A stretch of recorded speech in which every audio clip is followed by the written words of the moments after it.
आज हम लोग बहुत ही इंपॉर्टेंट टॉपिक के बारे में बात करने वाले हैं। क्या लाइनें बनाने से पैसा बनता है ट्रेडिंग के अंदर? सिंपल सा क्वेश्चन है, आपको इस वीडियो के अंदर पूरा जवाब देखने को मिलेगा। ये वीडियो सबके लिए है जो फंडामेंटल ट्रेड करते हैं, जो टेक्निकल एसएमटी पता नहीं क्या होता है, आईसीटी एसएमसी जो भी होता है, सबको इस वीडियो के बाद आपको पूरी क्लैरिटी मिल जाएगी। क्या लाइनें बनाने से पैसा बनता है या नहीं बनता है?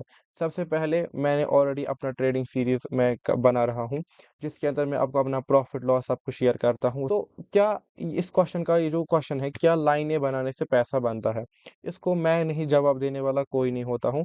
मैं आपको प्रैक्टिकली बताऊंगा क्या लाइनें काम करती है, ठीक है, एविडेंस के साथ। फिर आपको ऑटोमेटिकली अपने सवाल का जवाब मिल जाएगा, क्या लाइनें बनाने से पैसा बनता है। सबसे पहले लाइनें क्या होती है? लाइनें अगर मैं आपको बोलूँ, ये बहुत ही इनफॉर्मल वर्ड है। फॉर्मल वर्ड या जो इसका असली चीज है जिसको ये लाइनें बोले जाते हैं, वो क्या, demand supply zone, support resistance, trend line, parallel channel, ये सब चीजें। अब क्या ये काम करती है? और अगर करती है तो क्यों करती है, रीजन क्या है? देखो, किसी भी चीज को सीखने से पहले या किसी भी चीज जो भी होती है जिंदगी के अंदर या दुनिया के अंदर, हमेशा आपको आपके अंदर ये पोटेंशियल होना चाहिए, आपके अंदर ये एक खूबी होनी चाहिए कि आप सवाल पूछो कि अगर ये चीज हो रही है तो क्यों हो रही है। अगर आपने सुना है कि मार्केट जब सपोर्ट या डिमांड जोन के पास आती है, या रेजिस्टेंस सप्लाई जोन के लिए थोड़ा बहुत डिफरेंस होता है, तो अगर वहां पे आती है, वहां से मार्केट बाउंस बैक लेती है, ब्रेकआउट देती है, रिट्रेसमेंट आता है, ये सब चीजें होती क्यों है? देखो, जैसे कि हमें पता है जो चार्ट होता है, that is nothing but the graphical representation of the people psychology. लोग क्या सोच रहे हैं, क्या वो ज्यादा किस साइड में वो ज्यादा बाइस्ड है, बाई या सेल साइड में, उसी हिसाब से चार्ट मूव करता है, उसी से प्राइस जो है वो मूव करते हैं। अगर मैं आपको एक बहुत ही सिंपल से सिंपल डेफिनेशन दूं, हमारे पास यहाँ पर एक प्राइस है, ठीक है, मैं आपको पूरा प्रूफ करके बताऊं किस तरीके लाइनें जो वर्क करती है। यहाँ पर जो एक प्राइस है, एग्जाम्पल 80 रुपीज है, $80 है, दोनों का कुछ भी मान लो। उसके बाद क्या होता है, इस प्राइस पे, इस पॉइंट पे जब प्राइस होता है, तो जितने भी यहाँ पे मार्केट में ट्रेडर इन्वेस्टर जो भी होते हैं, सबको लगता है कि यहाँ से प्राइस जो है ये थोड़ा सा कम है, हमें लगता है यहाँ से बढ़ना चाहिए। वो लोग क्या करते हैं काम, वो 80 रुपीज के प्राइस पे इस पर्टिकुलर फाइनेंशियल एसेट को बाई करते हैं। जब वो बाई करते हैं, डिमांड ज्यादा होती है, सप्लाई कम, एंड वी नो जब डिमांड ज्यादा होती है as compare to supply, price बढ़ता है। फॉर एग्जाम्पल, प्राइस जो है वो यहाँ से जाता है 100 तक, ठीक है, उसके बाद वो हो गया 100। जैसे वो 100 तक पहुंचता है, या ये कुछ भी नंबर हो सकता है, जितने भी लोगों ने 80 से लेकर 100 के बीच में या स्टार्टिंग में बाय किया होता है, वो लोग कहते हैं कि इस पॉइंट पे ये जो पर्टिकुलर फाइनेंशियल इंस्ट्रूमेंट है, ये ओवर वैल्यूड हो गया है, मतलब अपने वैल्यू के कंपैरिजन में बहुत ही ज्यादा बढ़ गया है। हमें लगता है यहाँ से गिर सकता है, तो हम लोग अपने प्रॉफिट बुकिंग करना स्टार्ट करते हैं। जो ही वो ऐसा करते हैं, यहाँ पे सप्लाई ज्यादा होती है as compare to demand, price नीचे गिरता है। जो ही प्राइस नीचे गिरता है, वो पहुंचता है 80 के पास। अब 80 के पास क्या होता है, जितने भी लोग या ट्रेडर्स या इन्वेस्टर्स मार्केट के बाहर होते हैं, वेट कर रहे होते हैं बाय करने के लिए, वो लोग देखते हैं कि 80 पे हमें बाय करने के लिए अच्छा प्राइस है। क्यों है? बिकॉज एक तो हमें ये 100 के कंपैरिजन में डिस्काउंट मिल रहा है, because we humans love discounts. अगर हमें कोई चीज डिस्काउंट में मिलती है, हम उसको डेफिनेटली खरीदते हैं। तो उनको लगता है कि 80 रुपीज पे जो ये 100 के कंपैरिजन में डिस्काउंटेड प्राइस पे मिल रहा है। दूसरी बार, प्राइस ने पिछली बार इसी पॉइंट से अपसाइड में रिएक्शन दिखाई थी, हो सकता है ये फिर से ऊपर जाए। वो लोग 80 रुपीज के प्राइस पे इस पर्टिकुलर फाइनेंशियल इंस्ट्रूमेंट को खरीदते हैं। यहाँ से फिर से डिमांड ज्यादा आती है as compare to supply, price बढ़ता है, ठीक है। फिर से यहाँ पे 100 पे जब पहुंचता है, तो प्राइस, लोगों को लगता है कि ये तो ओवर वैल्यूड है, और वो मेनली इस बात से डरते हैं, पिछली बार प्राइस ने 100 जो लेवल है, वहां से मार्केट ने रिएक्शन दिखाई थी, वहां से वो गिरी थी, हो सकता है ये फिर से गिर जाए। इसका इसलिए वो लोग यहाँ पे प्रॉफिट बुकिंग करते हैं। सप्लाई ज्यादा होती है as compare to demand, price यहाँ से फिर नीचे गिर जाता है, और यही साइकिल चलता है। इसलिए फिर हम यहाँ पे रेजिस्टेंस बनाते हैं, या आप कह लो सप्लाई जोन बनाते हैं इस तरीके से, और यहाँ पर हम लोग बनाते हैं सपोर्ट या डिमांड जोन। ये एक बेसिक, अगर मैं बात करूं, बेसिक एक साइकोलॉजी होती है, एक डिमांड जोन, सप्लाई जोन या सपोर्ट रेजिस्टेंस क्यों काम करता है। ये रीजन होता है, क्योंकि हमें पता होना चाहिए। अगर हमें पता है कि सपोर्ट रेजिस्टेंस के बाउंस बैक आता है, या वहां पर हम लोग ट्रेंड रिवर्सल ट्रेड लेते हैं, तो क्यों लेते हैं, कुछ रीजन तो होगा ना पीछे, ये वो रीजन होता है। अब अगर मैं बात करूं, ब्रेकआउट और ब्रेकडाउन क्यों आता है, ठीक है, अगर मैं बात करूं, जो हमारे पास ब्रेकआउट होता है या ब्रेकडाउन होता है, वो क्यों आता है? ब्रेकआउट क्या होता है, जब सब रेजिस्टेंस लेवल टूटता है। ब्रेकडाउन क्या होता है, जब सपोर्ट लेवल टूटता है या डिमांड सप्लाई जोन। ये इसलिए होता है बिकॉज देखो, आपको एक बात याद रखनी है कि जितनी भी बार एक लेवल को मार्केट टच करती है, चाहे सपोर्ट की साइड में या चाहे रेजिस्टेंस की साइड में, वो उतना ज़्यादा सपोर्ट या वो उतना ज़्यादा जो वो सिग्निफिकेंस ज़्यादा रखता है, उतना स्ट्रॉन्ग हो जाता है। इस वजह से क्या होता है कि एक पॉइंट ऐसा आता है, फॉर एग्जांपल मार्केट जो है वो घूम रही थी, अब एक पॉइंट ऐसा आएगा कि इस बार 100 के लेवल पे इतने सेलर्स होंगे ही नहीं, इतने प्रॉफिट बुकिंग करने वाले लोग ही नहीं होंगे कि वो प्राइस को वापस नीचे पुश कर सके। तो यहाँ पर फिर क्या होता है, यहाँ पे आता है ब्रेकआउट, क्योंकि इस बार जो नीचे वाले बायर्स होते हैं वो ज्यादा होते हैं एज कम्पेयर टू ऊपर वाले सेलर से कंपैरिजन में। इस वजह से वो हावी हो जाते हैं और ब्रेकआउट यहाँ पे हमें देखने को मिलता है। ठीक है, यहाँ पे हमें ब्रेकआउट देखने को मिलता है इस तरीके से। ठीक है, ये इसको मैं हम थोड़ा सा यहाँ पे एक्सटेंड करेंगे। इस तरीके से हमें ब्रेकआउट देखने को मिलता है। हो गया ब्रेकआउट। फिर आपने सुना है कि ब्रेकआउट के बाद रिट्रेसमेंट आता है। रिट्रेसमेंट क्यों आता है? देखो, डॉ थ्योरी की एक टेनेंट होता है जिसको हम लोग कहते हैं मार्केट डिस्काउंट एवरीथिंग। इसका मतलब ये है कि जब एक स्विंग बनती है ना, उसके बाद मार्केट के अंदर एक रिट्रेसमेंट आना जरूरी होता है। ऐसा इसलिए होता है बिकॉज ये मार्केट की एक किस्म का पैटर्न है कि वो हर एक को मार्केट के अंदर एंटर होने का मौका देता है डिस्काउंटेड प्राइस पर। इसलिए यहाँ पर रिट्रेसमेंट आता है। तो जब रिट्रेसमेंट आता है तो ये नीचे आया, फॉर एग्जाम्पल यहाँ पे 120 का लेवल है और ये 115 का लेवल है। ठीक है, तो जैसे मार्केट 115 के लेवल के ऊपर आती है तो जितने भी नए ट्रेडर्स होते हैं उनको फिर से डिस्काउंट मिलता है, और जितने पुराने ट्रेडर्स हैं वो और पोजीशन ऐड करते हैं, कुछ लोग पुल बैक के ऊपर ट्रेड करना पसंद करते हैं।